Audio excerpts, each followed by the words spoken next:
இவ்வளோ நேரம் big pass லைவ்ல என்னன்னா பெஸ்ட் பெர்ஃபார்மர் சூஸ் பண்ணுறது தான் நடந்துட்டுருக்கு. ஸோ எல்லாருமே அவங்கவுங்க பெஸ்ட் பெர்ஃபார்மன்ஸை ஃபஸ்ட்டு சொல்லி முடிக்கிறாங்க. சொல்லி முடிச்சதுக்கப்புறமா பிக் பாஸ் திரும்பவும் சொல்கிறாரு, நெக்ஸ்ட் வீக் கேப்டன்சிக்கு கமருதீன் வந்து ஆட்டோமேட்டிக்காக செலக்ட் ஆகிட்டார் அப்படின்னு. ஏன்னா அவர் அந்த மாஸ்டர் டாஸ்க் வின் பண்ணார்ல, ஸோ அவர் வந்து டேரெக்டாக வந்து செலக்ட் ஆகிட்டார் கேப்டன்சி டாஸ்க் பார்ட்டிசிபேட் பண்ணுறதுக்கு அப்படின்னு சொல்கிறாங்க. கானா வினோத் வந்து அதை ரொம்ப ஹாப்பியாக செலிப்ரேட் பண்ணுறாரு. கமருதீனும் ரொம்ப ஹாப்பியாக இருக்கார்.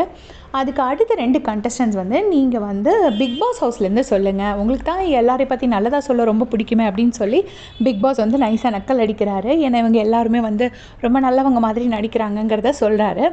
அதுக்கப்புறமா ஒருத்தராக வந்து பேர் சொல்கிறாங்க. பேர் சொல்லும்போது பார்த்திங்கன்னா நிறைய பேர் வந்து கனியக்காக தான் ஓட் போடுறாங்க. கனியக்கா ரொம்ப அன்பயாஸ்டாக இருக்காங்கன்னு. இங்கே வியூவர்ஸ் என்ன சொல்கிறாங்கன்னா அவங்க ரொம்ப பயாஸ்டாக இருக்காங்கன்னு. பட் அங்கே உள்ள கண்டஸ்டன்ஸே எல்லாருமே இன்க்ளூடிங் வாட்டர்மெலன் ஸ்டார் திவாகர் எல்லாருமே என்ன சொல்கிறாங்கன்னா கனியக்கா தான் அன்பயாஸ்டாக இருக்காங்க. எந்த ஒரு இது இருந்தாலும் தன்னை பற்றி யோசிக்காமல் அந்த இடத்துல யார் பக்கம் நியாயமோ அதை தான் எடுத்து சொல்லுவாங்க, ரொம்ப பொறுமையாக பேசுவாங்க அப்படின்னு சொல்லிட்டு கனியக்காக்கு நிறைய பேர் ஓட்ஸ் பண்ணுறாங்க. அதுக்கு அடுத்து யார் ஓட் பண்ணுறாங்க அப்படின்னு பார்த்தீங்கன்னா சபரிக்கும் விக்கல்ஸ் நிறைய ஓட்ஸ் வருது. சபரியும் ரொம்ப சென்சிபிளாக ரொம்ப பொறுமையாக இருப்பார். அந்த இடத்துல எஃப்ஜே சொல்லார், மேபி டெய்லி காலையில் அவன் பிரியா பண்ணுறான் அதனால தான் இப்படி இருக்கான் போல இருக்குன்னு கிரியாவை பிரியான்னு சொல்லிடுறாங்க.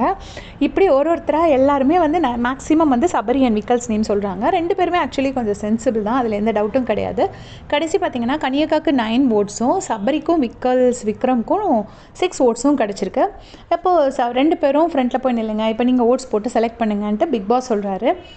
அப்போது விக்ரம் சொல்கிறாரு, சரி நான் என்னை பற்றி சொல்கிறேன், நீ என்ன பண்ணுவேன்னு நீ சொல்லு. ஸோ நம்ம 2 பேரும் சொல்லும்போது அவங்களுக்கு யாருக்கு ஓட் பண்ணணும்னு தோணுதோ அவங்களுக்கு பண்ணட்டும் அப்படின்னு சொல்லிட்டு விக்ரம் சொன்னோடனே சபரி சொல்கிறாரு, அதுக்கு முன்னாடி நான் ஒன்று பேசணும் அப்படின்னு சொல்லிட்டு நான் நினைக்கிறேன் கேப்டன்சிக்கு என்னையை விட விக்ரம் ரொம்ப பொருத்தமாக இருப்பாருன்னு நினைக்கிறேன். ஸோ அவர் வந்தால் நல்லாயிருக்கும் நான் நினைக்கிறேன் அப்படின்னு சொல்லியிருப்பார்.